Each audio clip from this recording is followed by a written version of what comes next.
आता आपण स्पर्शिका त्रिज्या प्रमेयाचा व्यत्यास पाहणार आहोत.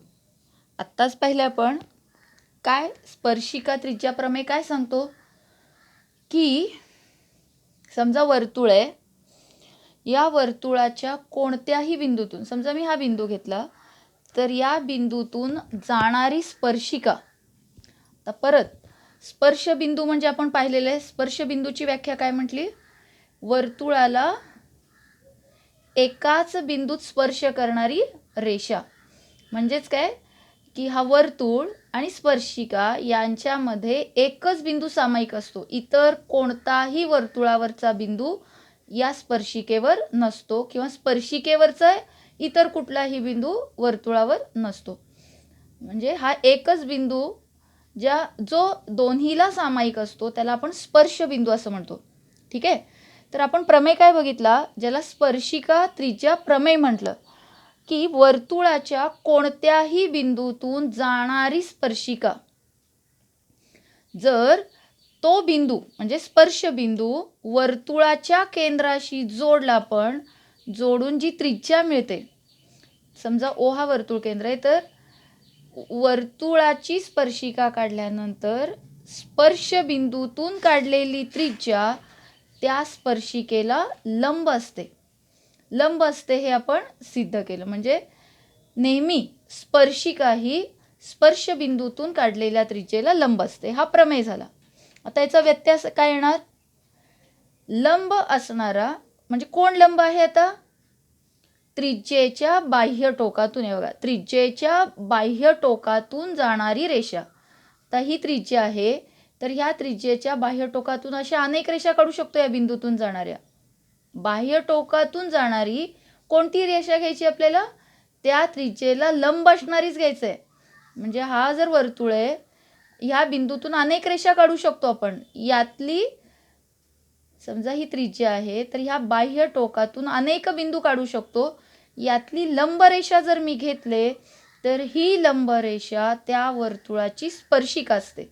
म्हणजेच जेव्हा ह्या त्रिज्येच्या बाह्य टोकातून काढलेली रेषा लंब असते, तेव्हा ती रेषा आणि त्रिज्या यांच्यामध्ये एकच बिंदू सामायिक असतो, म्हणून त्याला आपण काय म्हणतो, स्पर्शिका. मग तेच आता आपल्याला इथं सिद्ध करायचे. पहा की त्यांनी म्हटले काय, ते आपण लिहूयात पक्ष आणि साध्यच्या रूपामध्ये. तर काय दिलेलं आहे, वर्तुळाच्या त्रिज्येच्या बाह्य टोकातून, तर मी इथं वर्तुळ व्यवस्थित काढण्यासाठी आधीच काढून ठेवलेले. पहा, समजा ओ हा केंद्र आहे आणि ओ ए ही त्रिज्या आहे आणि रेषा यल, बघा, बाह्य टोकातून ह्या ए मधून जाणारी रेषा यल काय आहे, त्रिज्येला लंब आहे. तर ती वर्तुळाची स्पर्शिका असते. म्हणजे कोण, रेषा यल ही वर्तुळाची स्पर्शिका आहे, आपल्याला सिद्ध करायचे. त्यासाठी आपण पक्ष लिहूयात. पक्षमध्ये काय लिहिणार, बघा काय काय दिलंय आपल्याला, की वर्तुळाच्या त्रिज्येच्या बाह्य टोकातून जाणारी, म्हणजे ओ हे वर्तुळ केंद्र आहे.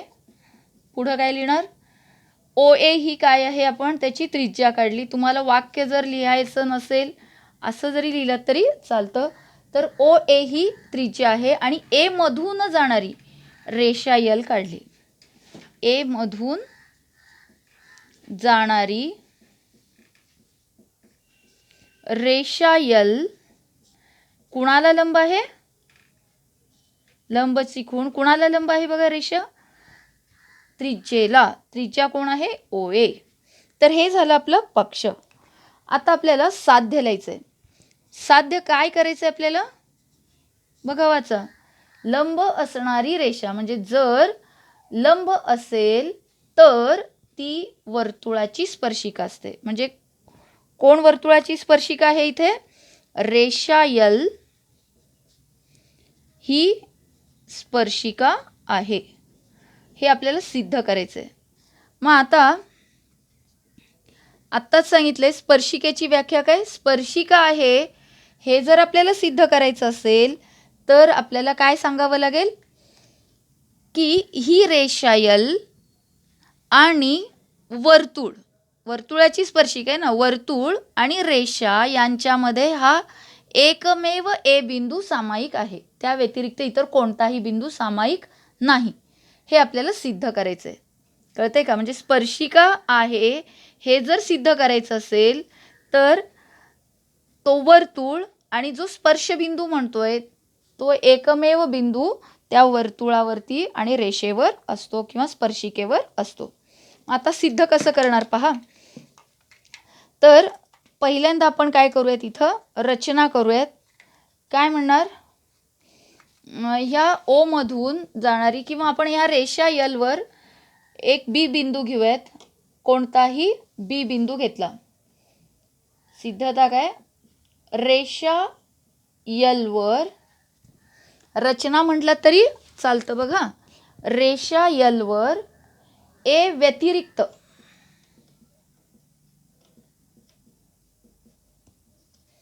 म्हणजे ए सोडून, ए रेषा यल वर ए एक बिंदू आहे, त्याच्या व्यतिरिक्त अनंत बिंदू आहेत. मग तो या एच्या डावीकडचा असेल किंवा उजवीकडचा. तर ए व्यतिरिक्त बिंदू बी घेतला, म्हणजे ए सोडून दुसरा एक बिंदू घेतला. बघा लिहिताना कसं लिहितो आपण, व्यतिरिक्त हा शब्द घेतलाय. ठीक आहे. मग हा बिंदू घेतल्यामुळं इथं आपण जोडूयात. ओ बी जर जोडले, ओ बी जोडले तर आपल्याला त्रिकोण मिळतो पहा. तर हा लंब आहे म्हणून सांगितलेले, पक्षमध्ये लंब आहे म्हणून सांगितलेले. म्हणजे त्रिकोण ओ ए बी हा कसला त्रिकोण होतो, काटकोन त्रिकोण. आणि काटकोन त्रिकोण ओ ए बी मध्ये कुठला कोण 90 आहे पहा, कोण ओ ए बी हा 90 आहे. कारण काय, पक्ष, पक्षमध्ये दिले आपल्याला की हा लंब आहे म्हणून. मग हा जर 90 असेल तर याचा कर्ण काय येईल, 90 अंशासमोरील बाजू. म्हणून कर्ण कोण असेल, ओ बी हा या त्रिकोणाचा कर्ण आहे. ठीक आहे. मग आपल्याला माहिती आहे की कर्ण हा काय असतो, त्या त्रिकोणाची सर्वात मोठी बाजू असते. आपण पायथागोरसच्या प्रमेयाच्या दुसऱ्या प्रकरणात पाहिलेले बघा की काटकोन त्रिकोण जर घेतला तर 90 अंशासमोरची बाजू म्हणजेच कर्ण ही त्या त्रिकोणाची सर्वात मोठी बाजू असते. म्हणजे तो ओ ए पेक्षा पण मोठा आहे, ए बी पेक्षा पण. पण आपल्याला इथं काय घ्यायचं आहे, ओ ए पेक्षा त्रिज्येशी संबंध दाखवायचे. म्हणून ओ ए हा काय असला पाहिजे, लहान असला पाहिजे. कुणापेक्षा, ओ बी पेक्षा. किंवा ओ बी हा मोठा आहे असा घेतलं तरी चालेल. बघा ओ ए हा लहान आहे ओ बी पेक्षा. याचं कारण लिहूयात आपण. कारण काय लिहिणार, कर्ण, काटकोन त्रिकोणामध्ये कर्ण ही काय असते, सर्वात मोठी बाजू असते. बघा याच्यामध्ये काही गणित वगैरे तुम्हाला सोडवायचं नाही आहे, फक्त तर्क मांडायचं आहे तुमचा. सर्वात मोठी बाजू असते म्हणून ओ ए ही त्रिज्या म्हणजे काटकोन करणारी बाजू काय झाली, या कर्णापेक्षा लहान झाली. ठीक आहे. मग ओ ए जर लहान आहे म्हणजेच ओ बी हा जर रेषाखंड घेतला. आता बघा ओ ए याचं जे बाह्य टोक ए आहे हे वर्तुळावर आहे म्हटले, कारण त्रिज्या आहे ती. मग ओ बी जर त्याच्यापेक्षा मोठा असेल तर हा बी जो बिंदू आहे तो वर्तुळावर असेल का वर्तुळाच्या बाह्य भागात असेल. तर उदाहरण द्यायचं झालं, समजा त्रिज्या आहे 4, तर हा ओ बी या 4 पेक्षा मोठा असणार आहे नक्कीच. 4 पेक्षा जर मोठा असेल तर नक्कीच तो वर्तुळाच्या कुठे येणार आहे, बाह्य भागात येणार आहे.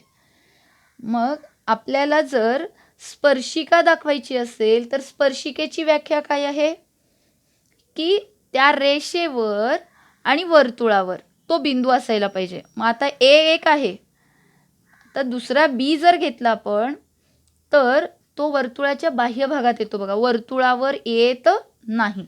ठीक आहे. म्हणजे इथं काय लिहूयात आपण, म्हणून बी हा बिंदू किंवा बिंदू बी असं म्हटलं तरी चालेल. म्हणून बिंदू बी वर्तुळावर नाही. मग बिंदू बी जर वर्तुळावर नसेल, आता आपण इथं बी हा कसला बिंदू घेतलाय बघा, ए व्यतिरिक्त बिंदू बी घेतला. म्हणजे ए व्यतिरिक्त रेषेवरचा कुठलाही बिंदू असेल तर तो बी.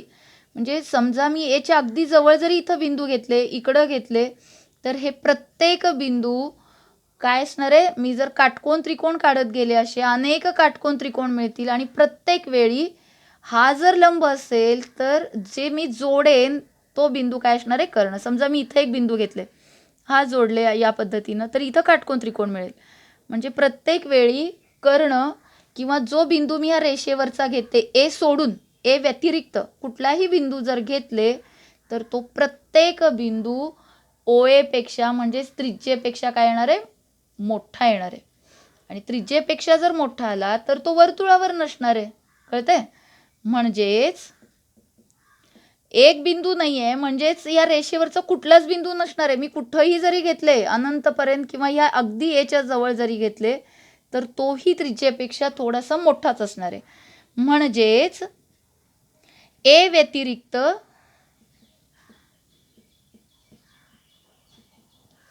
रेषा, असं घेऊयात आपण एक मिनिट, म्हणजेच काय म्हणू, रेषा यल वरील कुणा व्यतिरिक्त, ए व्यतिरिक्त मी कोणताही बिंदू घेतले तर तो प्रत्येक बिंदू काय असणार आहे, वर्तुळाच्या बाहेर असणार आहे. ए व्यतिरिक्त कोणताही बिंदू वर्तुळावर नाही. म्हणजे वर्तुळावर फक्त ए हा एकटाच बिंदू येतो. या रेषा यल वरचा केवळ ए एकच बिंदू वर्तुळावर येतो. ए व्यतिरिक्त कुठलाही बिंदू वर्तुळावर येत नाही, तो वर्तुळाच्या बाह्य भागात येतो. ए व्यतिरिक्त कोणताही बिंदू वर्तुळावर येत नाही. याचाच अर्थ काय झाला, म्हणजे ए हा एकमेव बिंदू आहे रेषा यल वरचा की जो वर्तुळावर आहे. जे रेषा यल वर पण येतो आणि वर्तुळावर पण आहे. या वाक्याचा अर्थ बघा, रेषा यल वरील ए व्यतिरिक्त कोणताही बिंदू वर्तुळावर येत नाही, म्हणजेच ए एकटाच वर्तुळावर येतो जो रेषा यल वर आहे. म्हणजेच ए हा बिंदू रेषेवर पण आहे आणि वर्तुळाला पण सामायिक आहे. म्हणून ए हा वर्तुळ आणि कुणाला सामायिक आहे, रेषा यलला, रेषा यल वरील सामायिक बिंदू आहे. आणि दोन्हीला जर सामायिक एकच मेव असेल बिंदू, एकमेव सामायिक म्हणूयात आपण, इथं एकच बिंदू असायला पाहिजे ना स्पर्शिकेला. एकमेव सामायिक बिंदू आहे. असे अनेक बिंदू आहेत का, एकच बिंदू आहे, बिंदू आहे. म्हणून जर असं असेल वर्तुळ आणि एखादी रेषा, त्यावरचा एकच बिंदू, या दोघांना एकच सामायिक बिंदू येत असेल तर ती रेषा म्हणजे इथं कुठली, रेषा यल ही त्या वर्तुळाची स्पर्शिका आहे. हे सिद्ध होते कारण स्पर्शिकेची व्याख्या काय सांगते की एखादा वर्तुळ असेल तर वर्तुळ आणि रेषा किंवा जी स्पर्शिका म्हणतोय आपण, तर या दोघांना एकच बिंदू सामायिक येत असेल तरच आपण त्या रेषेला, त्या वर्तुळाची स्पर्शिका म्हणतो. आणि इथं तसा एकमेव ए बिंदू मिळतो जो लंब काढलेला आहे, पण तोच बिंदू आपल्याला काय मिळतो, सामायिक. इतर सगळे बिंदू या रेषेवरचे वर्तुळाच्या बाह्य भागात येतात. ठीक आहे, तर प्रमेय कळाला का बघा. आणखीन एक आपल्याला प्रमेय बघायचे. त्यासाठी प्रथम आपण स्पर्शिका, एखाद्या वर्तुळाला स्पर्शिका आपण कोणत्या पद्धतीनं काढू शकतो ते पाहूयात. समजा हा वर्तुळ आहे, या वर्तुळाच्या अंतर्भागात मी ए हा बिंदू घेतले किंवा कुठलाही बिंदू घेतले, तर ह्या बिंदूतून मला वर्तुळाला स्पर्शिका काढता येते का, तर ह्या बिंदूतून मी अशा अनंत रेषा काढू शकते पहा. तर ही प्रत्येक रेषा त्या वर्तुळाला एकाच बिंदूत स्पर्श करते का, तर ही प्रत्येक रेषा जर पाहिलो तर ही रेषा दोन बिंदूत स्पर्श करते, ही रेषा दोन बिंदूत स्पर्श करते. म्हणजे वर्तुळाच्या अंतर्भागात जर बिंदू असेल, अंतर्भागातील बिंदू जर असेल तर यातून स्पर्शिका काढता येत नाही. किंवा असंच लिहूयात आपण, अंतर्भागातील बिंदूतून स्पर्शिका काढताच येत नाही. तर दोन दोन बिंदूत छेदतात बघा रेषा, तर त्यांना काय म्हणतो आपण? दोन बिंदूत छेदणाऱ्या रेषेला. तर दोन बिंदूत जर छेदणारी रेषा असेल वर्तुळाला तर तिला आपण छेदिका म्हणतो. म्हणजे अंतर्भागातील बिंदूतून आपण वर्तुळाला काय काढू शकतो? छेदिका काढता येते, स्पर्शिका काढता येत नाही.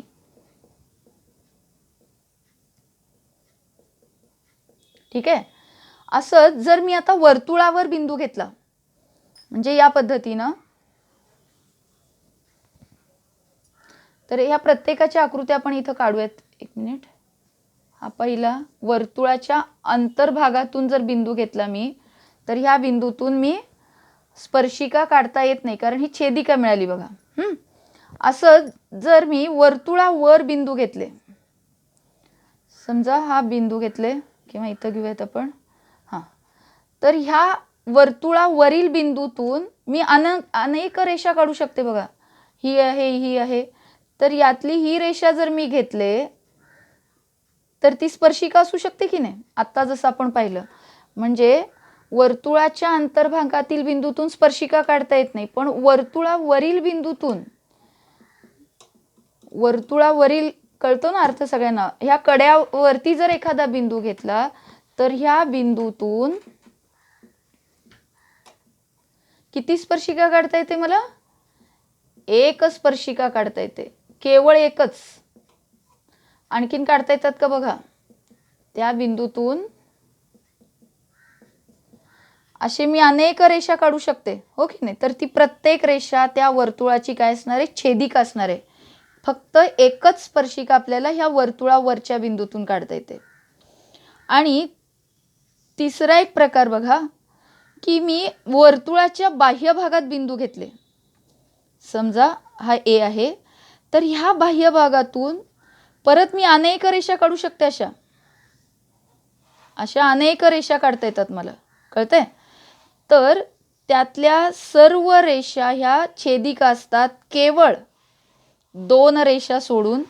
तर ही रेषा अशी जर मी काढली तर ह्या बिंदूमध्ये त्या वर्तुळाला स्पर्श करते, आणि ही रेषा सुद्धा ह्या बिंदूमध्ये स्पर्श करते. म्हणजे केवळ दोनच रेषा अशा मिळतात मला की त्या वर्तुळाच्या छेदिका असतात. याचाच अर्थ वर्तुळाच्या बाह्य भागातील बिंदूतून, बघा शब्द कसे वापरेलो, हे MCQ ला पडतं म्हणून मी लिहून द्यायले. वर्तुळाच्या बाह्य भागातील बिंदूतून किती स्पर्शिका काढता येतात? मग केवळ दोनच. तुम्ही किती जरी काढलात रेषा तर प्रत्येक वेळी ती वर्तुळाला एकतर छेदेल किंवा असं इकडं काढला तर छेदणार सुद्धा नाही. म्हणजे बाह्य भागातील बिंदूतून किती स्पर्शिका काढता येतात? केवळ दोन स्पर्शिका काढता येतात.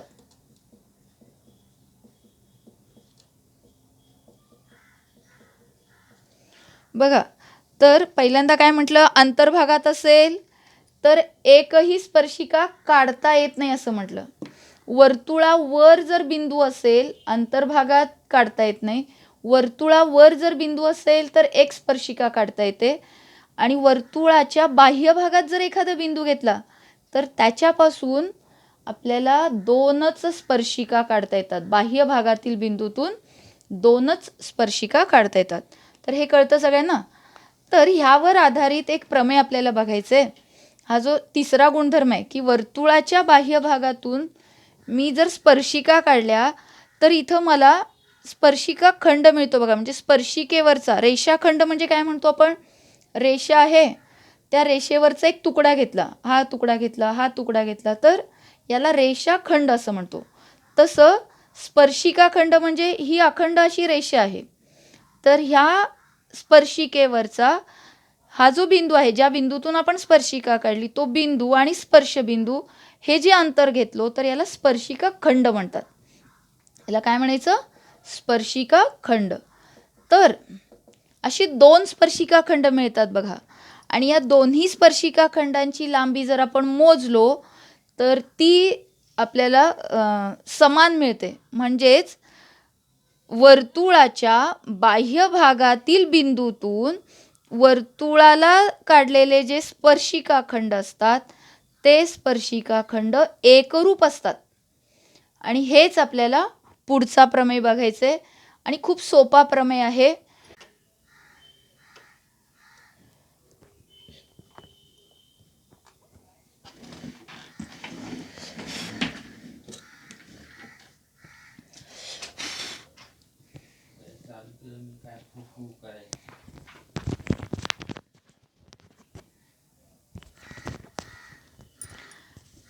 तर मी हे लिहून काढले पूर्ण कृती.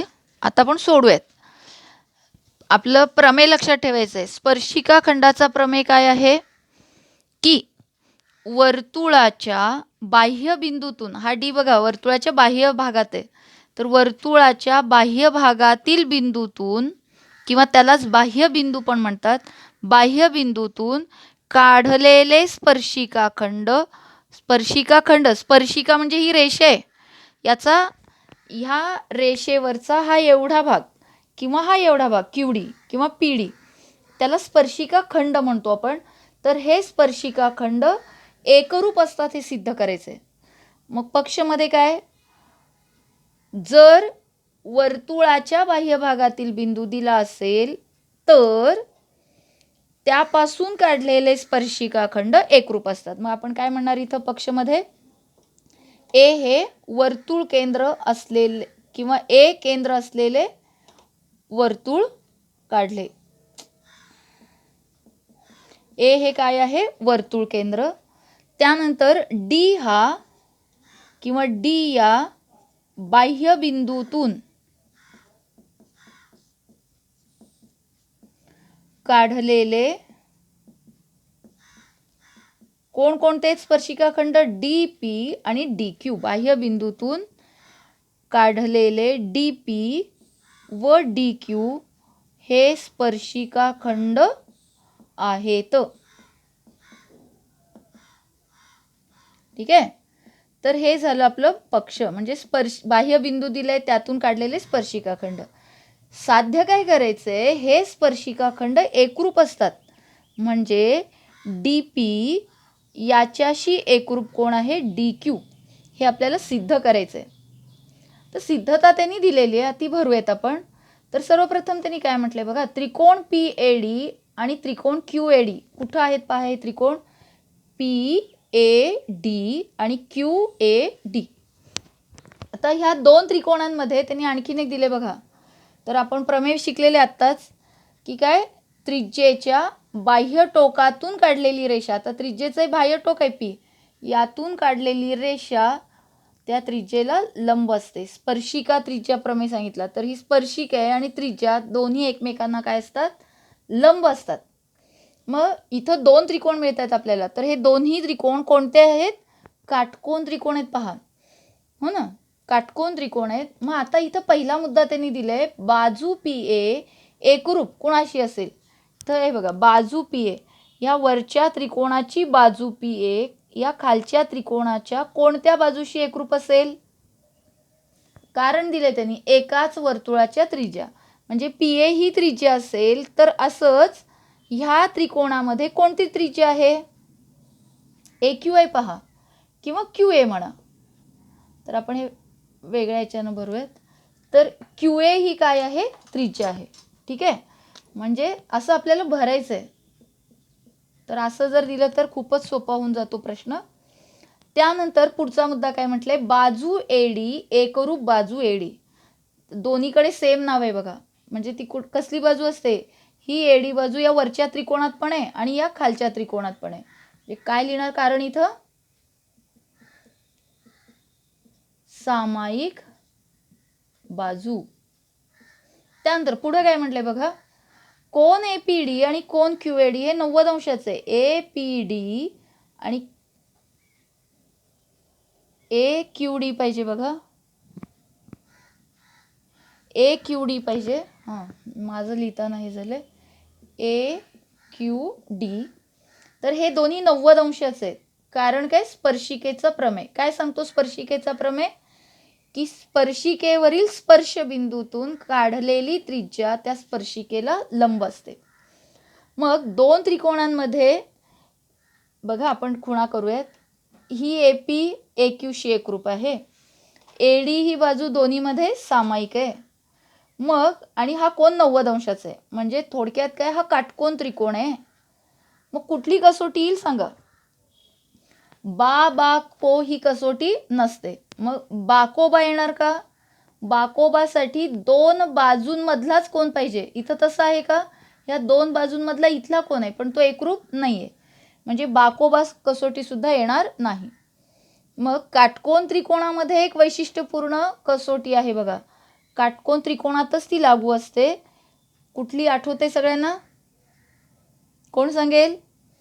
तर हा कर्ण आणि ही भुजा, म्हणजे कुठली कसोटी म्हणतो आपण त्याला? कर्णभुजा कसोटी. का लक्षात ठेवा, झालेले आपल्याला हे 9वीला. तर कर्णभुजा कसोटी म्हणजे दोन त्रिकोण जर एकरूप झाले तर त्यांच्या उरलेल्या बाजू डी पी आणि डी क्यू हे सुद्धा एकरूप असणार आहेत. तर याचं कारण काय लिहिणार मग? एकरूप त्रिकोणांच्या कसल्या बाजू आहेत? या संगत बाजू आहेत. ठीक आहे. तर अशा पद्धतीनं असा जर मागे असं पडलेला आहे प्रश्न की चौकटी पूर्ण करा प्रमेय सोडवण्यासाठी, तर तुम्हाला काय करायचं अशा वेळेस? प्रमेयाचं विधान माहिती असायला पाहिजे आणि इथं जी कारणं वगैरे दिलेली आहेत थोडंसं निरीक्षण, इथंच मुद्दे असतात ते आपल्याला तिथं लिहायचे असतात. तर चौकटीचा जो प्रश्न असतो तो बऱ्याचदा तुम्हाला 1-2 तरी मार्क हमखास मिळतात. त्यामुळे शांत निरीक्षण करून उत्तरं लिहायची सवय लावून घ्या. तर अशा प्रकारे आपण एकूण 3 प्रमेय पाहिले. तर पहिला स्पर्शिकेचा प्रमेय. काय म्हटलं होतं त्याच्यामध्ये आपण? की जर वर्तुळ आहे आणि स्पर्शिका आहे तर स्पर्श बिंदूतून काढलेली त्रिज्या त्या वर्तुळाला लंब असते. आणि त्याचा व्यत्यास काय? की जर त्रिज्या आहे त्याच्या बाह्य टोकातून एक रेषा काढली जी या त्रिज्येला लंब असेल तर ती रेषा या वर्तुळाची स्पर्शिका असते. आणि आत्ताचा स्पर्शिका खंडाचा प्रमेय. तर हा प्रमेय बऱ्याचदा पडलेला आहे, इम्पॉर्टंट आहे. किती ओळीत सिद्धता आहे बघा, केवळ 3-4 ओळीत. 2 त्रिकोण तुम्ही जर एकरूप दाखवला कर्णभुजा, आता हे सुद्धा खरं हा मुद्दा इथं वरच लिहायला पाहिजे होता त्यांनी, काटकोन त्रिकोणात. ठीक आहे. तर 4 ओळीमध्ये तुम्हाला याची सिद्धता मिळून जाते. तर याच्या पुढे आपण याच्यावर आधारित सराव संच 3.1 पाहणार आहोत.